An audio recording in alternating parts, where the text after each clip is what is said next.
We can cross to London and speak to our correspondent, Bénédicte Paviot. Bénédicte, can you tell us more about the measures being debated in Parliament today and why they're so controversial? Yes, indeed. Well, these are measures that were announced by the British Prime Minister in a hastily arranged press conference last Wednesday. In fact, some of the new rules have come into force already yesterday. Others will be coming in tomorrow. So we've got a Commons debate this afternoon, and we have possibly got the biggest rebellion that Boris Johnson will have faced since he became Prime Minister. Why? Because 70 MPs in his own governing party, the Conservative Party, are saying that they will not vote for some of these measures. So we understand there'll be 3 or 4 votes this afternoon. And the most really contentious of them, although the Prime Minister says that the rules that he has wanted and announced to be stricter rules because of the COVID pandemic in England, he says they're proportionate. That is not the view of the 60 or 70 Tory rebels who, as I said, will not be supporting the government. And it's the introduction of a COVID pass that is proving very, very controversial here. That COVID pass would ensure that someone can enter a large venue if they can prove they are fully vaccinated or have a negative lateral flow test. So we'll follow that debate. We'll see the votes later on, but we do expect that vote and those laws to be confirmed and passed and green-lighted by MPs. Why?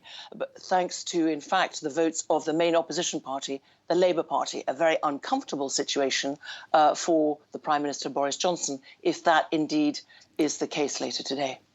And Bénédicte, in addition to those measures, the government has also accelerated its vaccination drive, and there's been a pretty big response from the public, hasn't there? Well, when you tell a population, get boosted now, that is a very clear message. Go get your 3rd vaccine now.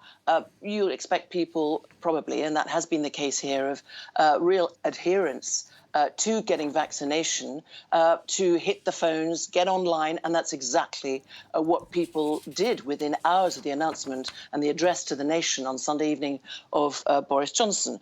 Let's remember there's a real context here as far as the Omicron virus. We expect that variant. We expect that to become dominant later today in London. It was 40% yesterday, but it's doubling every 2 to 3 days.